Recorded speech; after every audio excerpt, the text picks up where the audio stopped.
today. There is no ASMR. It's just ASS. That's all you get when you come this way without a single R, dude. Like, it's just nice try, A for effort, but like that's what I thought on the Masspole spot. I just don't have it. I can't do it. I got no BB, no ASMR. I got nothing. I got 1, 2, 3. That's all I got. That's what I do. Well, we'll leave it up. Can you hear me on this one? I can hear you on that one, yeah. Switch to this one then.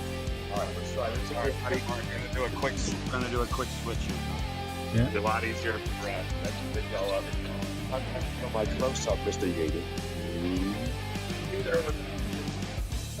Now we've got to figure out how to get all of us in the picture.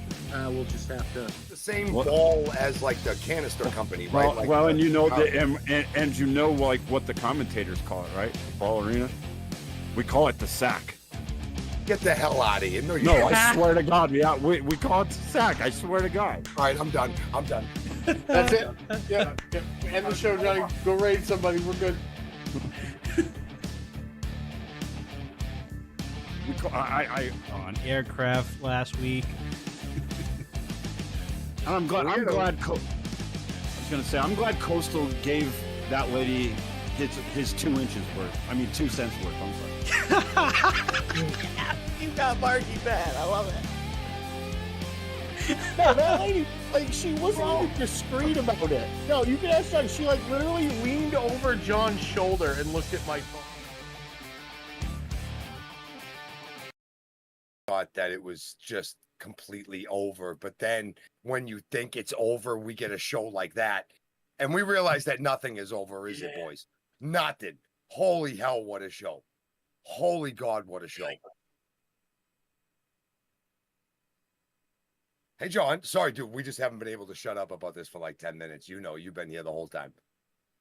Yes, I have been here the entire time. Yes. Morning, everybody. Buttoning. Doing things. Morning? Morning. It's not morning yet. It'll be morning soon. Trust me. All right. It'll be morning here before it's morning there. That is true. I can definitely say that with assurance. There, it's prime time. 8 o'clock. That's right. All right. Coastal, just make sure you're close to the mic. Okay. Wow. Got quite a bit of a crew here on both of these platforms here, Twitch and YouTube. Love to see it. Go through a few on YouTube. Sweaty Sturts, To-Do List Studios, Tony Montoya, Juliana, Sunny Floors, then Mr. Eric Reyes. Yeah. The nitwit. I mean the misfit. Eric Oh, Reyes. hey. No, you were right the first time. Hey. We just started.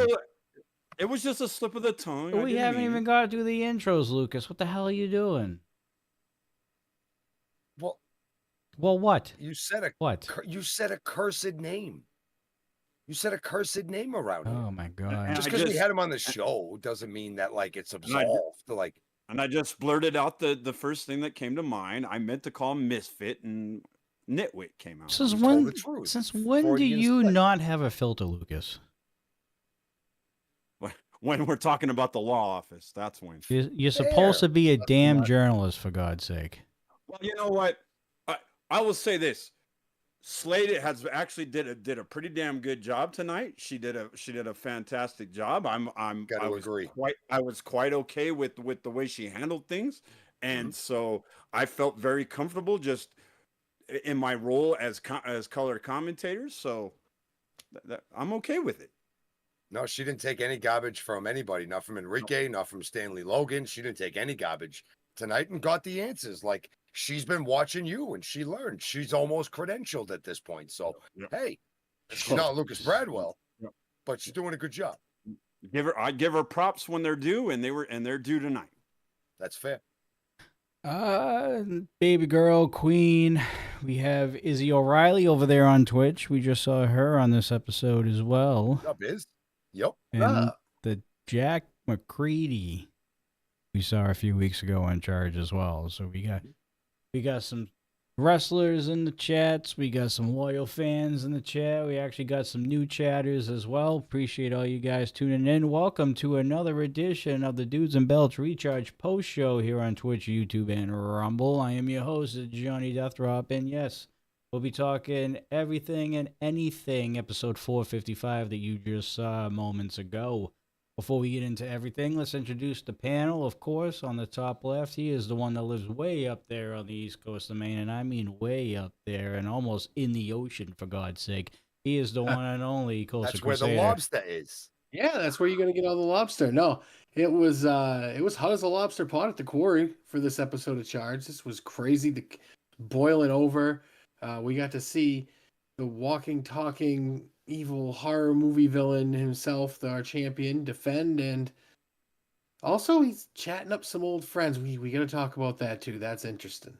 I'm sure you're very interested in everything that involves the former Wake members. So yes, very much. It's nice to yeah. On the top right, he is your resident Massel himself. He is the one and only referee, Marky Bins. What is good, everybody? And yes, just like the Crusader head, this said that this episode of Charged was hot. We had number one contenders match to start the show with the Lockettes. Izzy O'Reilly in the chat right now. What's up, kid? Against Big Daddy Mo. Friendships kind of end when the bell rings. We're going to talk about that in a little while. And Marty Casaus having some visitors from some people that are trying to kind of steer him in a direction that he's already in. I think we're going to get into there's so much to unpack in this show. It's crazy. So we got to get right to it. And on the bottom, he is your resident encyclopedia and number one color commentator at Rocky Mountain Pro. He is the one and only Lucas Baradwell. I'll take that, and I'll take this episode all night long, guys. This was an amazing episode of just great action, great stories being told throughout, and yeah, a lot to unpack here. So I hope you guys are ready for this long haul here. Yeah. I wasn't gonna mention this comment, but I might as well because he's making a comment about your age, sir. You are the last generation still using nitwit as an insult, Lucas. I will have none of that, sir. Sometimes the classics never die, and nitwit is a timeless insult for somebody who's of low intellect, like Mr. Reyes, and so it just fit. He calls himself the misfit, nitwit, kind of. It goes with it. It's a mark of wisdom with years of experience to be able to insult without having to resort to like emotion and swearing and everything else. If I gotta insult you and you gotta think about it, I win. So pound sand till you make glass, Reyes. Moving on. How dare you question Lucas Brown? What the hell is wrong with you? All right, let's get this show rolling here. Let's start off with the opening contest of this episode. We had Lockettes action for you. We had Izzy O'Reilly, as a matter of fact, who is over in the Twitch chat right now. If you want to chat up with her, she is taking on the former Lockettes champion, Big Daddy Mo, in one-on-one action. Your thoughts? Really good showing for Izzy, I thought. She took Mo right to the limit. But Mo is out to make a statement, and Mo makes a very big statement with this win because she used Lola's finishing maneuver, the X marks the spot DDT, to pick up that win. That is saying, hey, I can do everything you can do, and I'm coming for you. Like, that was a win, and to take nothing away from Izzy, this was the best I thought she'd looked in the ring so far. The aggression's there, the tempo's picked up. She really takes into account what her opponent can do and tries to counter that. But Mo is on a revenge tour, if you will. She wants her title back.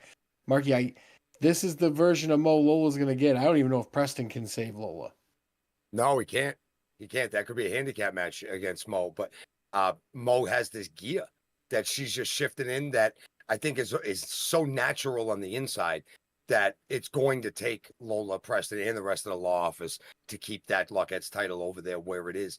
But earlier in the show, in the intro, I kind of said something about our friendships end when the bell rang, and this could be something good for Izzy, regardless of yours and Mo's relationship. Like, you guys are good friends. We've seen it. It's a good mentor kind of coach situation. 100%. Did you see the way Mo's face changed? The demeanor changed as Izzy came out hot and heavy, knocked Mo down a whole bunch of times, and that one suplex just snapped Mo right into that proverbial sixth gear. And then from that moment on, she went to another place. She wasn't in the ring with Izzy at that moment. I think she was straight up in the ring with Lola and sending the message, looked right into the camera, gave the X marks, and then hit her with, I think, a better X marks than Lola does. To be completely honest, she planted Izzy down into the canvas. But in a good show of respect, Lucas, she got up. She did help Izzy to the back. It doesn't look like there's any hard feelings in this, but this was a big spot for Izzy. This was a #1 contenders match against a friend. I don't think she should take anything out of this. Mo is just somewhere else right now. That's not regular Big Daddy Mo right here. This is focused, head on straight, but feeling like she got completely screwed over. And she's right. And she's coming for the law office. When you feel that you've gotten completely screwed over, you that's all you think about, and that's what all you're focused on. That's been total motivation for Big Daddy Mo. And unfortunately for Izzy, it was just, she put up a great fight. I mean, honestly, that the early parts of the match, it was Izzy taking control, and that huge boot to the face too, that I mean, almost took Mo's head off. That was devastating. So I'm seeing some good things I like out of Izzy. Izzy at her young age, it doesn't seem like the moment's too big for her. So future's very bright for her. But Big Daddy Mo completely focused on what the task is at hand, and that's getting her Lockett's title back from Lola. So yeah, and right now it doesn't seem like there's going to be anybody that's going to stop or get to that. So.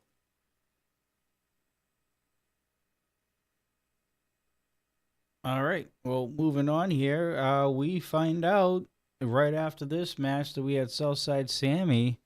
Looks like he's got his eyes on the charged champion, Caden Koyama, and as we found out right after this, it looks like he will be at least somewhat involved in the charged championship picture next week against Caden or in a group with Caden at some point, because as we found out, RJ Wild also has his eyes set on the charge title. Your thoughts?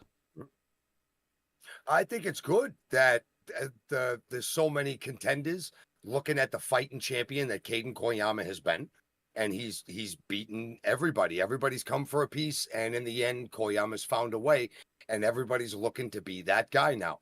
Southside Sammy's got a case to say that he wants himself a shot. RJ Wild, there's a huge chance for such a young man to lay an impression and put his name on the landscape of Rocky Mountain Pro.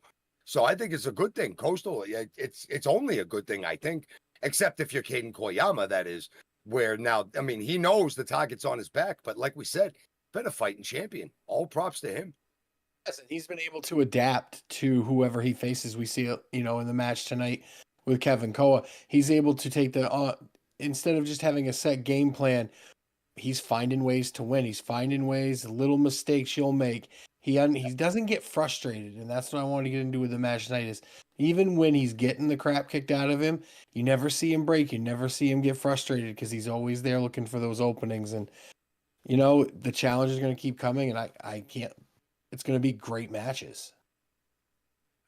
It's been great to see that Caden Koyama has been such a great champion that everybody wants a piece. Everyone wants a crack at that. And I think that's just elevated the level of competition. It's been awesome.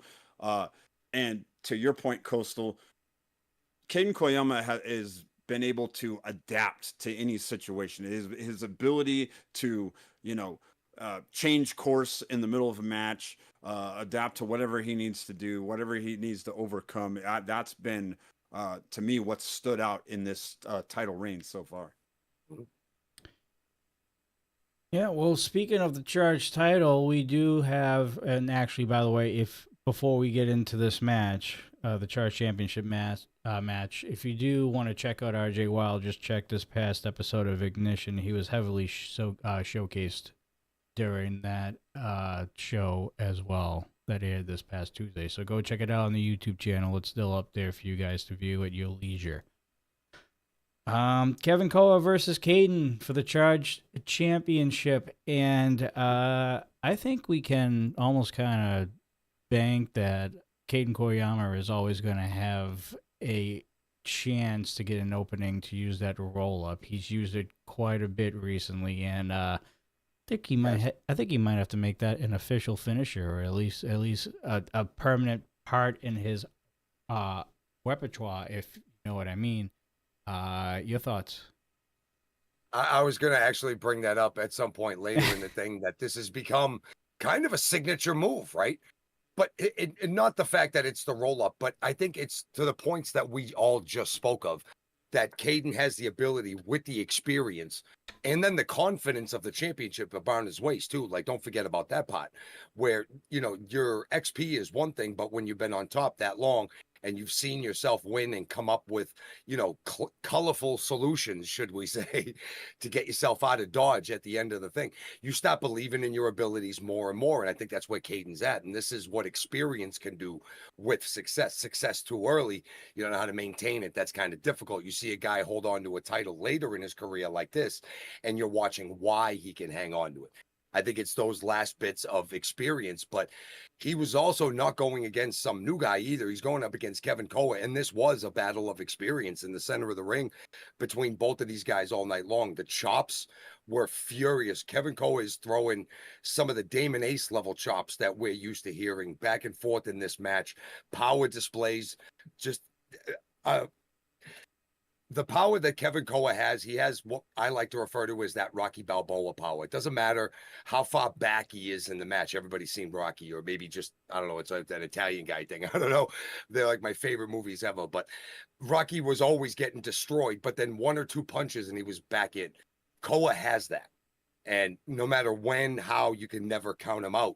And even when Koyama is up looking to get destroyed at the very end, grabs those ropes with the feet, he's not going to beat him in a slugfest in the center of the ring, boys. Let's face it. It's not going to happen that way.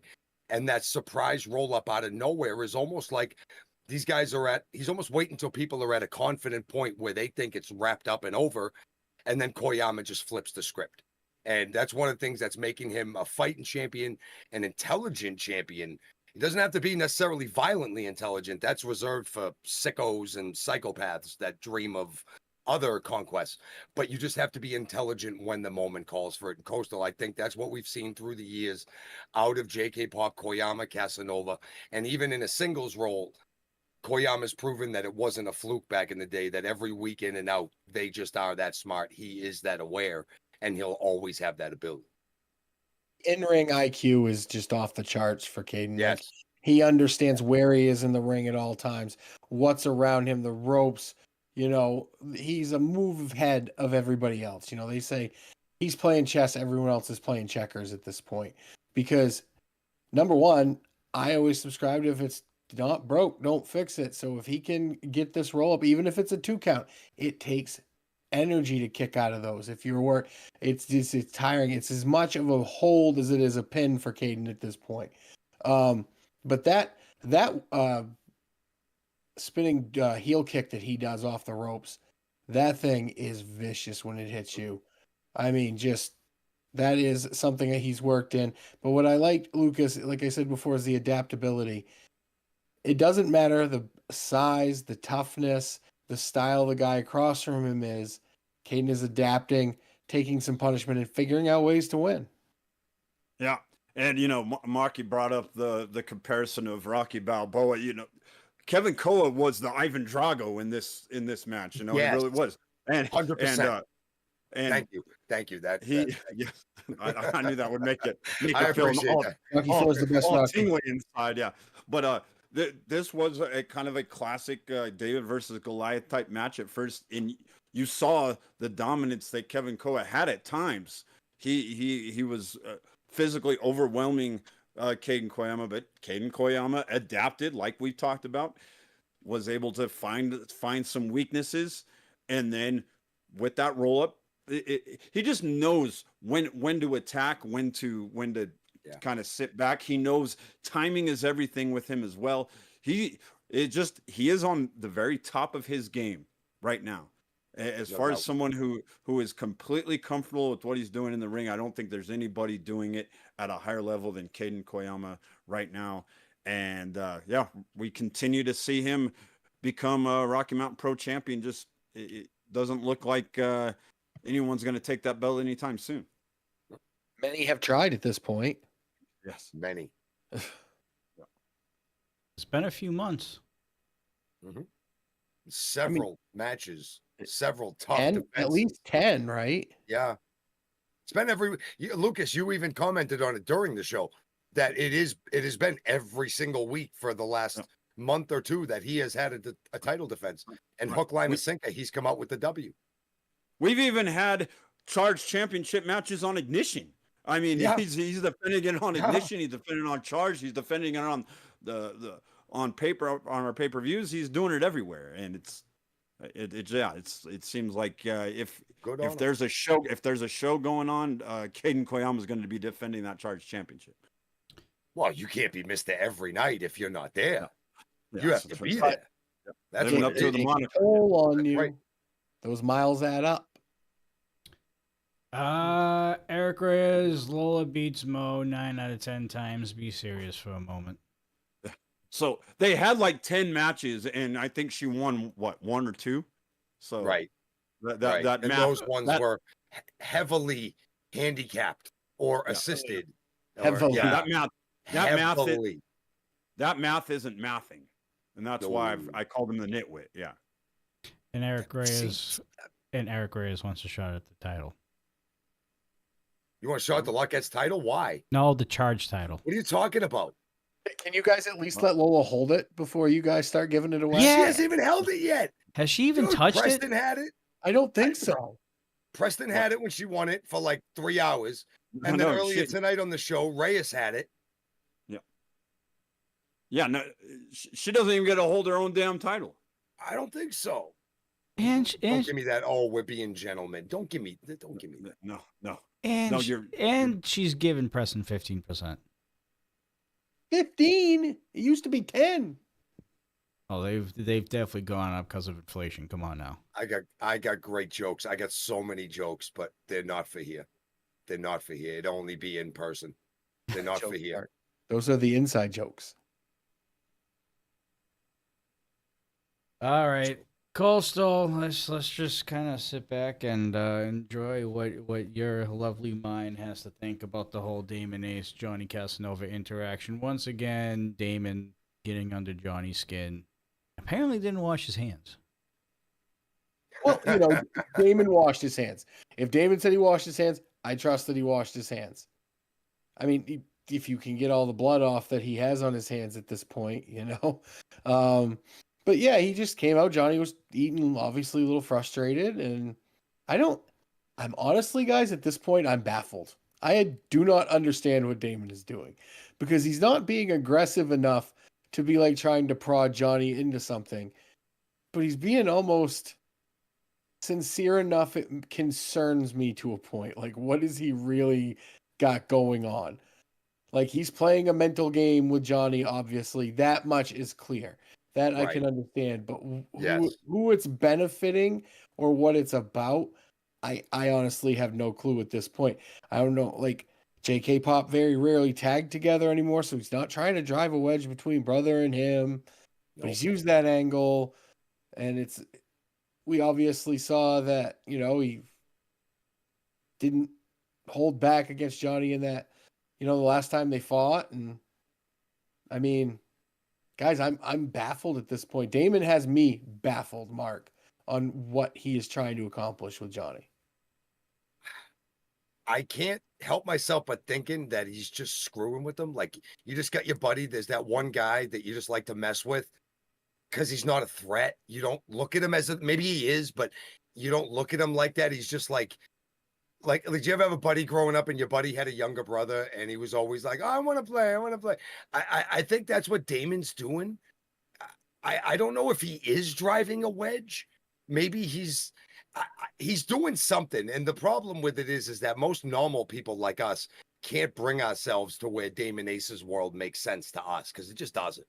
But there's definitely some kind. It really is, and normal people like us don't go down that road. People like Damon Ace do. That's what the violent part of Violently Intelligent does to people like Damon Ace. So, but with all the history and everything else, we do have to acknowledge that as much of the withdrawals and everything that you've dealt with through the years, but we do got to understand that there is this level of attachment of what was the Wake a few years ago, and that old habits do die very, very hard deaths. They don't just go away. You just hope that they stay away as long as humanly possible. Although I got to say, Lucas, I don't think this is how you would, how do they say, make somebody see your point, whatever, by really kind of jabbing a dull knife. Like Damon isn't jabbing swords into Johnny, right? They're like the plastic sporks that you got at school. They don't hurt, but they just a pain in the ass for a second. You know what I mean? Like there's something going on here. Damon has a plan, and he's messing with Johnny in a way that Johnny's not used to being messed with. I'm not quite sure. What do you make? You got to make something of it. Yeah. So I agree with you, Marky, that he's definitely doing this for his own enjoyment, and I think that's honestly what he's getting bored at this time. I think he with this, the title defenses and everything else, he's been dominant.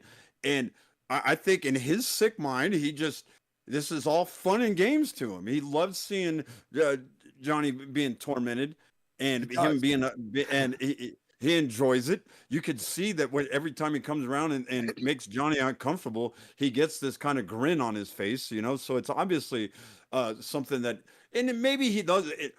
We know Damon does things for a purpose, but this could be one of those moments where it's, he's maybe finally enjoying himself, and only he can enjoy himself like this. Just picking on the little kid at school, kind of.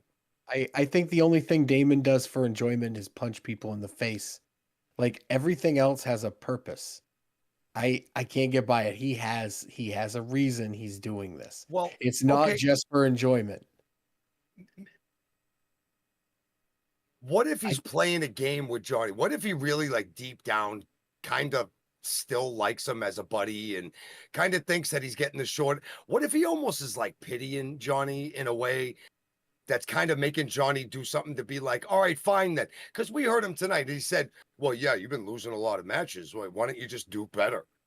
Right? What an open-ended slap in the face that kind of is. But if you're Johnny Casanova, like, are you at least bit curious of what he meant by that? Or maybe you're motivated. That's right. That's the damn champ. That's the guy you were in the faction with for over a year, dominated, by the way, however, by whatever means, hook or by crook. I think this, he's almost like a pity party that's like, all right, we can fix this. Come on back. Let's go. Do you guys remember that fateful night that the Wake broke up? Yes. What did Johnny and Caden say to Damon? Good luck on your future endeavors. And then they ran like cockroaches out of the ring. I'll never forget. How would you say Damon's future endeavors have gone? Quite well. That's a good point. That's a fair point. Maybe he's like, hey, do you think you guys made the wrong decision? Maybe there'll be a time to make the right decision. Who knows? I'm just saying Damon doesn't do anything that doesn't have a point. Coastal, that makes an awful lot of sense, bro. That could definitely make sense. And in Damon's backwards brain, probably.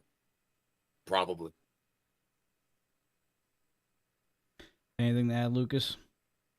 No, they covered it. The only thing I was gonna say is that maybe the purpose is that he somehow, some way, for whatever reason, he does want to motivate Johnny Casanova.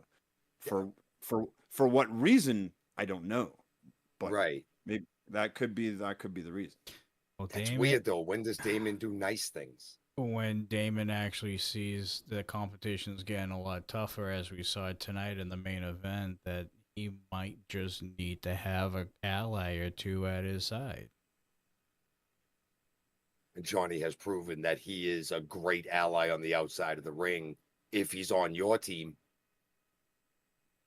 Or with this whole, Fair. as we see later, when the orange one is talking to D'Lo. Oh, we're getting there. We're getting there. We're getting I know. there. I'm just saying, maybe That's next. Damon needs some people around because he doesn't trust Preston as far as he can throw him, which is pretty far. Still don't. And I don't know We if still anybody don't hates know. Preston more. We still don't know what happened during that conversation between him and Preston. Yeah, they talked, and we haven't seen him talk since. So Preston's still breathing, so it went fairly okay. Anyways, there were a couple factions making moves too during this episode too. We're going to talk about one right now, and that's the law office that also kind of started the conversation off with briefly. Preston and D'Lo Brown had a conversation about where Marcio should be, and Preston trying to give Marcio a shot at the RMP championship. However, D'Lo also mentioned that there was a Dustin Urich situation that still needed to be finished, so I'm sure that's going to be coming to a head at some point soon, especially what happened a couple weeks ago. And D'Lo set the record straight that things are going to be changing.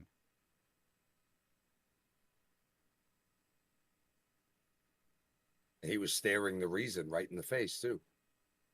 So, here we go. You asked for it, Preston. Here it comes. And you've been warned. Right. This was the okay. Fun has been fun. Now you need to reel it in, and you need to not do Preston things.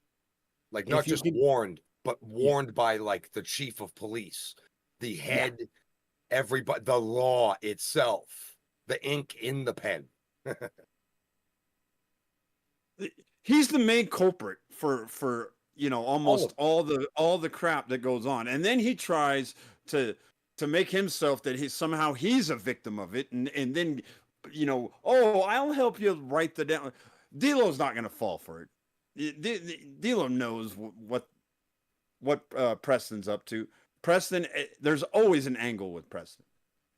He's acting like he's not representing Marcio, but he is representing Marcio, and it's all for the benefit of himself. He's making moves, but I think everyone knows that there nothing is ever what it seems with Preston, right? There's always something below the surface that you have to be wary of, and this is just another angle that he's trying to get in good with D'Lo to maybe mitigate some of the changes that he knows is going to be coming. That's going to hurt his law. Sorry, Lucas. Do we have a mod on YouTube to get rid of that nonsense?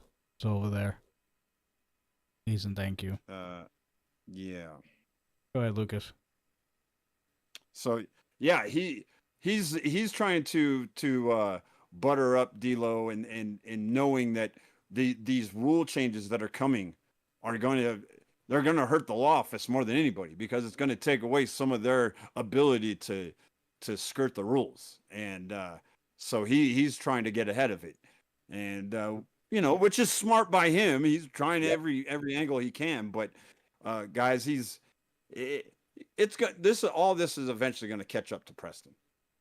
That's what I was just thinking, Lucas. He has built this foundation of what he sees as a master plan on broken promises, double crosses that haven't happened yet, and just like string. And D'Lo is standing there with the string getting ready to pull it, and his whole plan is going to come crashing down, and there's a lot of debts that are going to need to be repaid that he doesn't have the money for.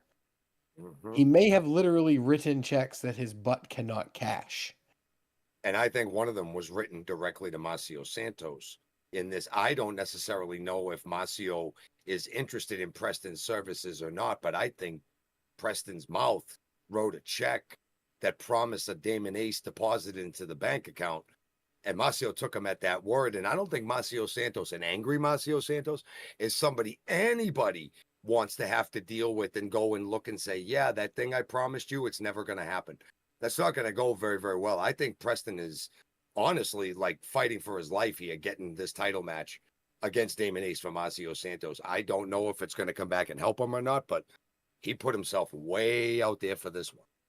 Way out there. I don't think there's going to be a convincing if it doesn't happen. So he's going to have to fight with his life to get this match.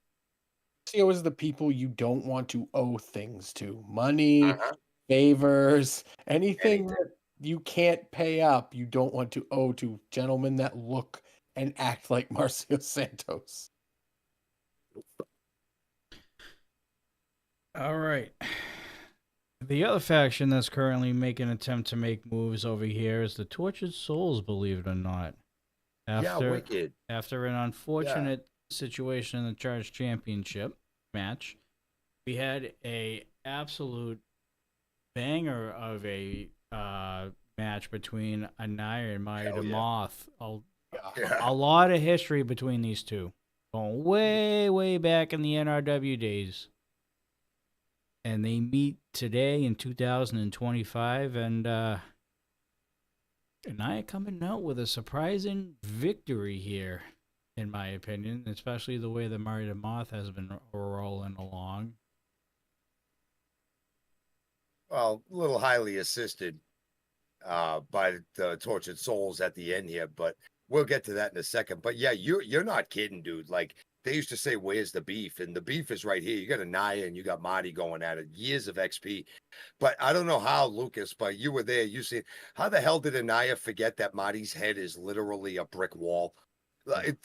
You can't headbutt Marty. It's well, like because back then, Maya the Moth was not Maya the Moth.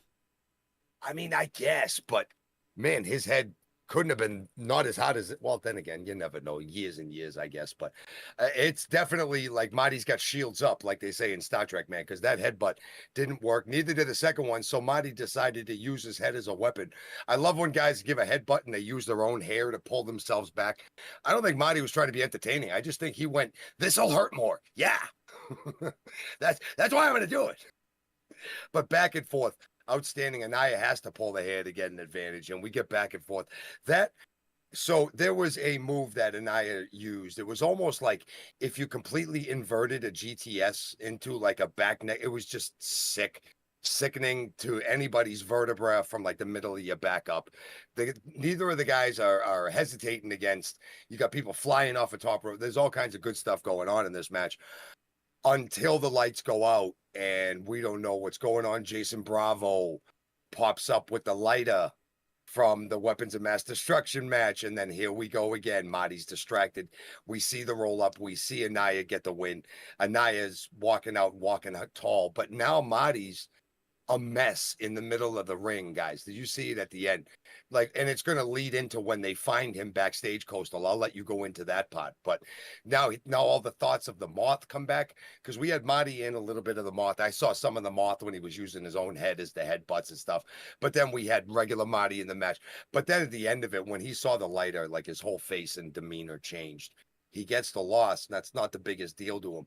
Now he's got the Tortured Souls directly on his six. Bless you, sir. Now Marty's already in this place. We've seen him in the last couple of weeks talking to Yaden, talking to D'Lo, still being all shook up and psycho. And now from the other end of the spectrum come the Souls. Talk to us about what happened after the match and where you think Marty's head's at.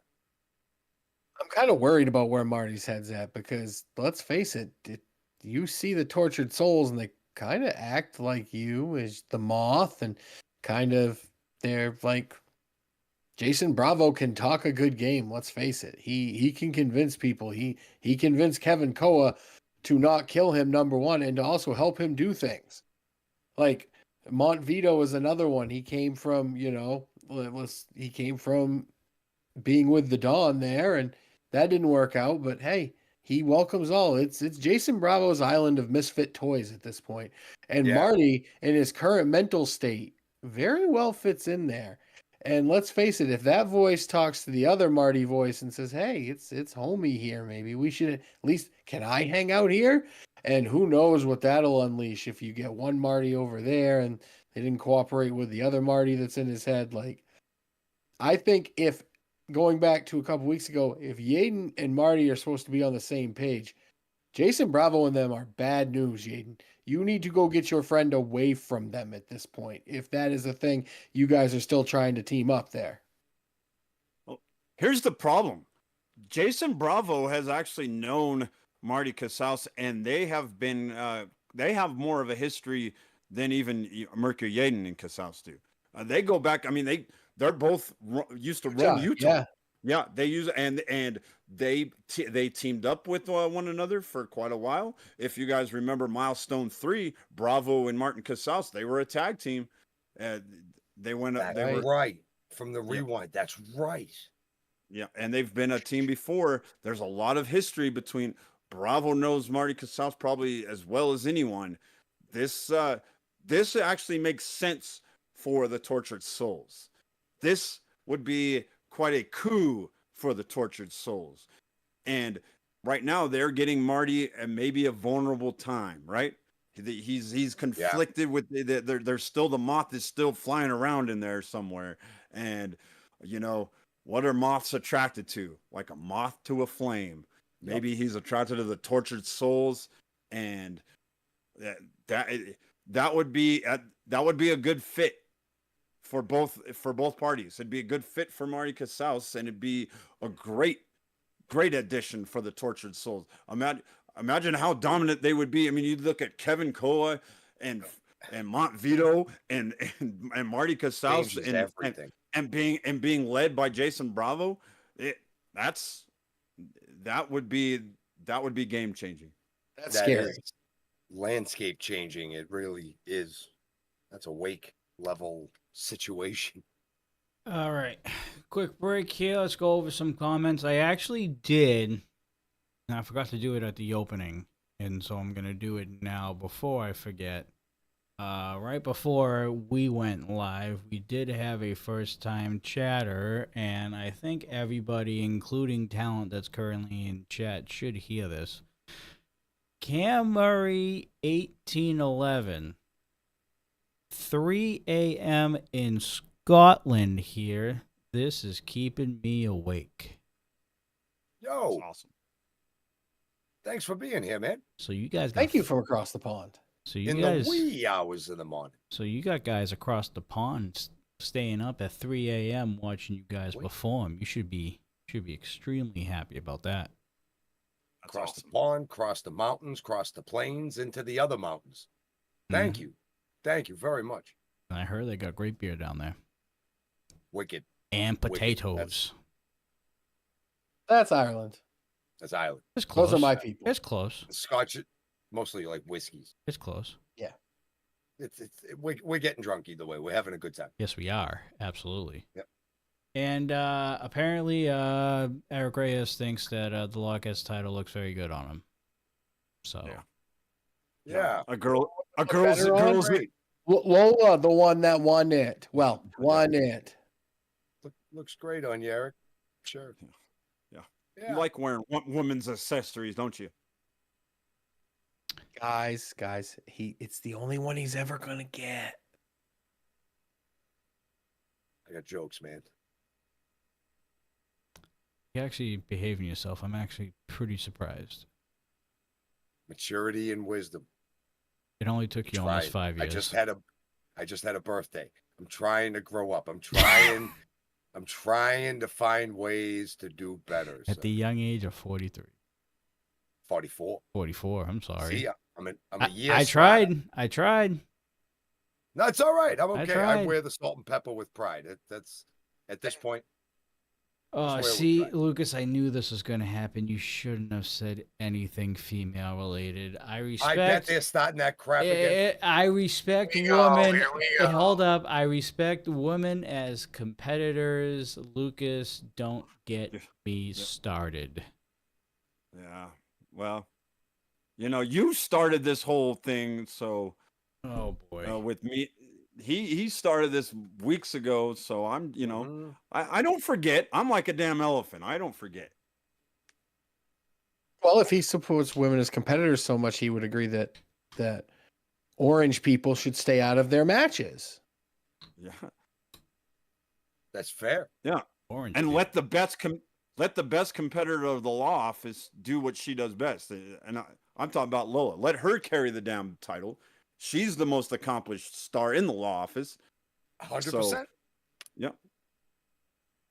Well, I mean, Dylan Anderson did win the NRW championship. He doesn't have it now. Not now, but Nope. he did. Nobody's had as many big matches as Lola's had. That's true. Let's see. It shows how you actually feel, and Eric Reyes goes, "I don't see color." You just see need contacts. You need contact lenses. You colorblind? I don't know what's going on. It's natural. It's okay. Be Stevie colorblind. Wonder can see Preston in his orange coat. It's that bright. It's true. Yeah. True. Through the shades and everything. He is the number one contender, though. Dylan Anderson is the number one contender as well. He is. But Lola's still the best of the law office. All right. We got some... Number one contender forever. Ask Lola. We'll pass this over to Coastal real quick, and we'll let Eric throw out a few more comments that I'll end up reading and end up regretting reading at the end because it's just going to piss off everybody else in this chat. So what Thursday? For Thursday. Coastal, Basically. Atiba Yes. versus Devin Reno. There's a lot at stake in this match, even though it's a one-on-one match. Give us your thoughts here. I actually have to give credit to Pretty City Express here because they're thinking a couple steps ahead here. Not just with the mind game that they were playing here, but they didn't immediately just be like, oh no, we're only going to take a tag team match. That's all we're going to do. Nope. They understood that with the singles match, they could frustrate Chopper City even more, be it Atiba or Bruce. And they start out with the mind games. Oh, I'm not wrestling. Now I am. Like, switcheroo, here we are. Which... they're just trying to see at this point what does frustrate Chopper City. Because before, they figured they did the same thing with everybody else. Well, then Chopper City figured them out. So I actually give credit to Pretty City Express because this was as much a scouting match as it was an actual wrestling match. They're picking apart to see what can we do to irritate him. What can we do here? We see a cheap shot on Brucey outside late in the match. Atiba is just... coming on one of those great Atiba comebacks. This match was back and forth the whole time. All four of these guys are incredible athletes. They're incredible professional wrestlers. If I had to pick, I would honestly say that the better singles tag team makes for better singles competitors, and we saw it tonight. Atiba, former Rocky Mountain Pro champion, in his own right, really had it going. What? Two-time. Reno got his stuff in. He got the shots and he works Atiba over, but Atiba takes a beating, and we've seen it. We always say when he hits Brucey with the hot tag, that's because Brucey's watched him take a beating for about 5 minutes or so in that ring. Atiba bounces back like no other. He was going to win this match, in my opinion. And then we see the shenanigans, the cheap shot on Bruce, and then the feet on the ropes and hold it down. That's a double no-no there, guys. Uh-huh. But, I mean, they steal a win here, or Reno does. I think, honestly, this wasn't about so much winning. It was, okay, now we're in your heads. Now give us our title match now. And we'll add something to it, Lucas, that they're going to be like, oh, well, make it no DQ. And then they'll just be so mad that they'll make a mistake. They're playing the mental game here with Chopper City, I think. Well, I think that's what they figure they have to do because, just trying to match just skill versus skill didn't work for them, at least not at Milestone. It didn't. So now they're coming up with another game plan. This is what, smart, thinking people do. Pretty City Express are smart. They are. We got to give them that. They're smart. And they're very talented in the ring. So that's a deadly combination. They are going to figure out a way that's going to try to get into Chopper City's head, which they did. And now will Chopper City, will they have an answer for it? Because, sometimes Bruce and Atiba are more about about emotions. You know, they're more about having fun, having a good time, and they kind of roll with the emotional tide, so to speak. They're going to have to maybe take a step back and start thinking more about how they approach Pretty City Express moving forward, because Pretty City Express, they're already playing the chess game. They're already a few moves ahead right now. So Chop City's got to come up with another strategy. And I think that's literally because you touched right on it. And I wanted to say something about this, and I'm glad you kind of let me right into it, is that the extra emotion that we see Chopper City ride with in their matches is now going to have to change against Pretty City Express, because Pretty City Express isn't just coming out and doing their thing anymore. The expressions on the faces have changed. They're pissed now. They're mad. You see Devin Reno he wasn't frustrated with the team. He's mad. Every time that we've seen them out there, they're pissed. They don't want nothing to do with it unless it's against Chopper City or for those tag team championships. And I think tonight, Class held it together very, very well on the outside, didn't get involved until it was that time. But I think the emotions are riding wicked high on Pretty City Express. But it's here you go again with the great teams. They can ride that emotion, and instead of going out and making mistakes like maybe a younger team would, they could channel that heat that they got and put it into a moment where they can steal one and now put that on. Now Chopper City has to deal with the fact that, like, Boss got knocked out and they got a match stolen from him. But now, because of all of those garbage-icities or whatever, that now Pretty City Express, the tag team champions, get. Not only is it in Chopper City's head, but it's because Pretty City Express had to up their game, and Chopper City was not ready for it in this match tonight. You saw Reno spit at Bossy with the belts on the outside. This is a different Pretty City Express, and Chopper City, although jovial and always having a good time and out there with the chops and getting everybody moving like they do, there's going to have to be this focus up moment, I think, coming in the next rematch that we have against Pretty City and Chopper City, when the cities explode over here. Chopper City's really going to have to lay down some new asphalt, because the old ones has cracks in it that Pretty City sees. Mega cities explode. Yeah.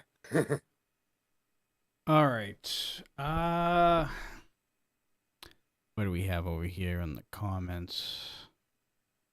King Koyama, the less gold in the law office, the better. I think we can all somewhat agree to that. That is a truism across the universe, champ. Got to get rid of some orange too. Way too much of that. He said, Eric Reyes said, put some respect in Dylan Anderson. And Kane. Yeah, I think we have.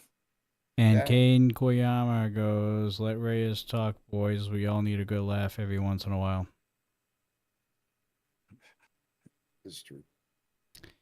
And Eric goes, our name is in the hat and they know it. As far as cease and desist.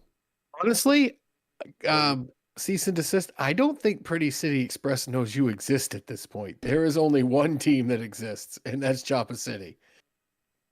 You can put your name in the hat or you can shit in the hat. Either way, you got nothing until somebody calls you. So it's However, we did have a pretty good one in here. Sunny Floor says, when's Reyes getting a Chia Pet sponsor? Chia. Yeah. I had Chia Pet when you were kids. You guys have Chia Pets when you were kids? I had the Yoda one from Star Wars. Did you have the Star Wars one? Yeah, they look the same. I did not. You didn't have a Chia Pet? No. Lucas, you have any idea about Remy D and what he's going through and what these packages mean? That that was going to be something I was going to bring up to you guys. I'm kind of getting a little confused on exactly what it means, but I'm trying to kind of listen to the words, and I'm thinking that he's telling a story of his past, right? He's telling a story of. That's what it seems like. Of how he's, been kind of drugged through the mud, been disrespected, and just been through a lot, and it brought out a very angry side to him. Right? He brought out a very aggressive side to him, somebody that had to fight. And there at the end, he talked about kind of of almost a fight between good and evil within himself. I think there's an internal struggle going on with Remy D on I think he wants the goodness of Remy to be shown once again, right? He wants the light of Remy to shine bright. But he's still fighting with that evil side that has been kind of brought up because of all the crap that he's been through with all these people that have disrespected him and have done some bad, throughout. And this goes even before his wrestling career. This goes back to his childhood, his upbringing in Detroit. So, guys, when we do get to see Remy D once again, what version of Remy D are we going to see? What kind of Remy are we going to get? I think we're going to see a Remy that has pondered for the last, as we've seen, 8 to 10 weeks, his past, what he's gone through, the big milestones. To me, this is all about reflection. This is all about, you guys ever have a decision to make and you take out the piece of paper, you draw a line down the middle, and you write pros on one side, cons on the other, and you kind of write down the stuff. And then you look at which side has more, and it's like, oh, well, maybe it makes it a good decision. I think this is Remy even going back to even his childhood. Everything that has happened to him and what has caused him to become as a person and as a competitor. And I think we're going to get the amalgamation of Remy harnessing as Lucas said, good and evil, harnessing the evil to use it for good. There's a ways. The tightrope walking on this has got to be insane inside Remy's mind, Mark. Yeah. I have no doubt of it. I mean, we all have the battle, right? Every day. The battle between good and evil. The little guy on this shoulder tells you to do one thing, and then the good guy over here that tells you don't, because there's consequences and actions and things like that. And we listen to those guys for so long, but eventually I think every one of us, I don't care who you are, loses your way in some form, some much more drastic than others. But we've seen Remy come in and be one person, lose his way, gain his way, lose his way again, outside influences. Eventually, every pot of water starts boiling. And I think that pot inside of Remy's head just went to a rolling thunder boil where he kind of lost himself. And I think he did kind of lose himself over this last year, milestone to milestone, up from 14 into 15, where he went through almost a crisis of identity 2 or 3 separate times. And he went through some wicked ups and downs. I think that just the main goal of this is to recenter himself, whether it's the beauty or whether it's the beast. It is nothing short of being an ass kicker. No matter what, he will go out there. He will take care of business. It's whether or not it's the Remy that wants to entertain the fans or the Remy that is just there to entertain Remy. And I think that's his internal struggle. And I think, Lucas, just like you said, I think he wants to be there, the old Remy that, the smiles and the music and the people, the clapping and everything, because that's good, right? Accepting. You want everybody to love you. You're doing the right thing. You're fighting on the side of good. But you fight on the side of good for so long, and eventually you take the short end of the stick. They said there's an expression, nice guys finish last a lot of times. Sometimes that starts to weigh heavy on the brain. I think, like you said, this is a metamorphosis of the Remy D we thought we knew, into something that we're going to grow to love yet again. And I'm here for it. So wherever Remy goes, destruction and chaos are going to follow, because his eyes are on that prize of moving forward, moving himself, moving his career forward. But best to Remy, but I'm here to see it. I was very impressed at Milestone. Came out with the blade motif. You could tell because he's done that before. He came out with the Kill Bill outfit a couple years ago. The old Remy is still in there somewhere, and I think it's banging on the door to get out. All right, before we talk about the main event and talk about everything else that's going on this week in Rocky Mountain Pro, if you're watching on YouTube and Rumble, if you would be so kind, as the people watching on those platforms, hit that like button, leave a comment on the bottom, let us know how we're doing on this show, how Rocky Mountain Pro is doing, what was your favorite match tonight, etc., etc. Put it in the comments.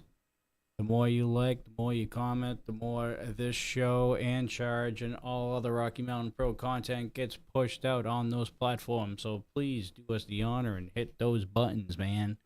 And Twitch, you Push the button. Yes, Push push the button. Push it real good. Push the button right now. And Twitch, you just stay classy over there. Yeah, that's right. Twitch stuff. You keep hitting the follow button. Get people, hit the follow button. You can hit the subscribe button, the gift button, the follow button, the bell, everything over there. Push the button. Push the button. Push. It's fun. You push. Draper going up against Damon Ace for the Rocky Mountain Pro Championship that ends in a no contest. I was just happy Dog Draper wasn't out there because Damon promised violence to the dog, too. At least Dak didn't bring the poor dog with him. This was good, though. This was good. Did you guys get the feeling, like, I almost think we should just roundtable this one because we've seen a little bit of this with Ice Williams. I saw a bunch of comparisons and a lot of similarities to Ice and Damon, Ice and Dak, and now Dak and Damon. It's very, very similar, except it's like early in the career is Ice, middle of the career is kind of Damon, and then you got Dak, the wily veteran. And I can't even say middle because Damon's only been wrestling for, 5 years, which is crazy. Just a few years like that. The parallels aren't just physical. The parallels are mental. Even early in the match, they matched each other move for move. We saw the anything you can do, I can do better with the avalanche whips and then the big body slams back and forth. There was no clear advantage in this whole match, boys. Coastal, like this is a big thing. Damon usually has the power, but against Draper, it was legit 50-50, wasn't it? Yeah. No, a lot of this match was 50-50. And, on the outside, just the brutality these two were throwing at each other. It was like, in my head, I'm thinking, this is what Godzilla and Kong looks like on like a smaller level. Like it was just a monster movie. And, we saw how it ended with the double count out. Lucas, this is what kind of intrigued me about one Damon Ace. Did you notice he was smiling at the end of it? Like he was happy. This is why I think he's happy. He's like, ooh, finally a challenge. Somebody pushed me this far. I'm intrigued now. I must have more. Like, I think now he wants another piece of, I think for him, it's sport, Lucas. I've said it on this show before. He is fueled by competition. He is fueled. It's what, and when he feels he's not getting the best of an opponent or that the opponent isn't worthy of giving him that much of a challenge, then it upsets him. So yeah, you would think that, the way this match ended, he would be upset, but he knows that they're going to meet again somewhere down the line. And it's inevitable. You don't have a match like this with the caliber of these two where, we don't get a clear winner. There's no way that the executives at Rocky Mountain Pro are going to allow that to happen. D'Lo's not going to allow that to happen. Mercury Aiden's not going to allow that to happen. Somewhere down the line, we're going to get this again. But man, the competition, Maki, you talked about with Ice Williams and having great matches with both of those guys. They've all it's been kind of a triangle of matches, and then you throw a guy like Anaya in the mix as well that we're starting to get, and we're getting just.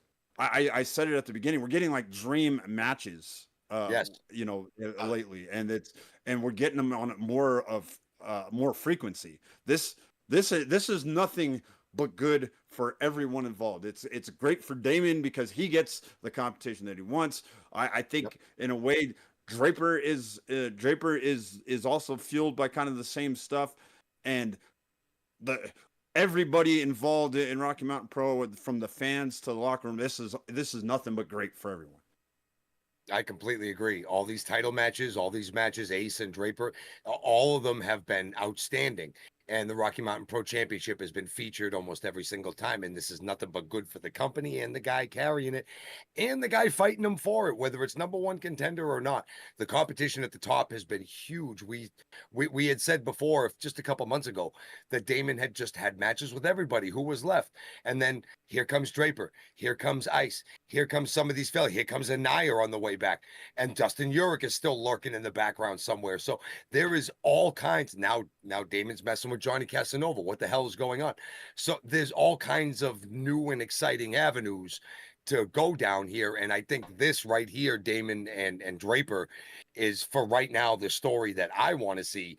I think Ice is going to be kind of right there featured next. Anaya is also watching with one eye open. So at the same point, there's a lot of guys watching this. And the result of this match, the double count out or the no contest at the end of it, and then the way Damon acted towards the end, like Big Brother laying the belt on the stage and then pulling it back. It was like the fisherman, and he had the dollar. It's like, oh, you almost had it. You almost had it. Just kind of messing with him like that. I think it's just more mind jobs to the old school guy. But now Damon's here. But Dak ain't just no old school guy that's like here to just have some matches. No. He's still in peak condition, peak shape, peak cardio, and peak attitude as well. The second he lost the fanny pack and gained the belt and the mustache, he's had his own attitude, man. That's a tip to all you young wrestlers. Keep the fanny pack. Don't grow a mustache. Keep the damn fanny pack, and you keep yourself on a straighter path here. But this match between these two and the competition at the top, are hot right now for the Rocky Mountain Pro Championship. All right. That is going to cap off episode 455 of Rocky Mountain Pro Charge. If you haven't seen it, go check it out after this show. It premieres every Thursday at 7 p.m. Mountain Now time. It's 9 p.m. over on the eastern side of the country, followed by, of course, this show right here, Dudes and Belts Recharge, every Thursday, 10 p.m. Eastern Standard Time. That's 8 p.m. in the mountain regions. Lucas Bradwell.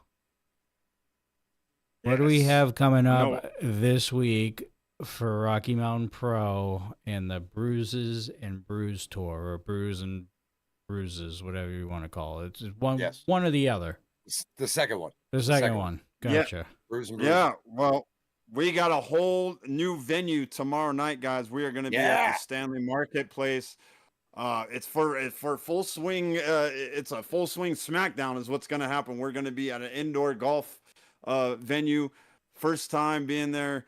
It is going to be awesome, guys. And we've got Romero's the following night up in Lafayette on Saturday. So we've got another full weekend. Yeah. So we're going to be at the local drive tomorrow night. 8:00 is the start time, but I've been told by the people who run the place up there, you got to get there early. They're expecting a big crowd. So, so if you're interested, go to rmpwrestling.com for more information. And 8:00 is also the start time for Romero's on Saturday up there in Lafayette. So, once again, another huge weekend. And then the following weekend, we'll be talking about that. But we got another new venue. So. Keep the golf clubs away from Damon. Yeah, that's a great yes. Pass that message along to the owner of the facility. That might be smart. Seems like Eric Reyes is officially quiet, and for the second stream in a row, there is no Preston, so we won't have any issues in that department either. Well, it's nappy. It's sleepy time. He had his milky, and he had to go to bed. Yeah. He has to go polish Lola's title. And I do believe this Sunday on the Rocky Mountain Rewind, we will be watching the first ever Rocky Mountain Pro, actually NRW Supercharge from back in 2015. So make sure you tune in on Sunday at 9 p.m. Eastern Standard Time, 7 p.m. over in the mountain regions for the Dudes and Belts presents the Rocky Mountain Rewind. That should be at least a couple hours. I did check. It is separated into 7 parts, so I don't know how many parts we'll be watching on Sunday. 7 parts. They're not like 45 minutes of whack. We're talking like 12 minutes here, 15 minutes here, et cetera, et cetera. Probably matches. It's probably based on matches, I would assume. Yeah, we'll make some popcorn. We'll have a good time. Be good. So we will get through as much as the supercharge we can handle for the most part. Yeah, that's it. So we are going to be sending YouTube and Rumble along. We appreciate you guys watching. Good turnout over on YouTube. If you don't mind, once again, hitting that like button, leaving a comment on the bottom. Let us know what you think of Dudes and Belts. Or what was your favorite match tonight on Charge, etc., etc. What are you more excited about going forward here? What you seeing? And we will see you guys on Sunday on YouTube and Rumble for the Rewind. As always, folks, stay safe, stay classy. We'll see you on the next one. See you later, folks. Don't grow a mustache.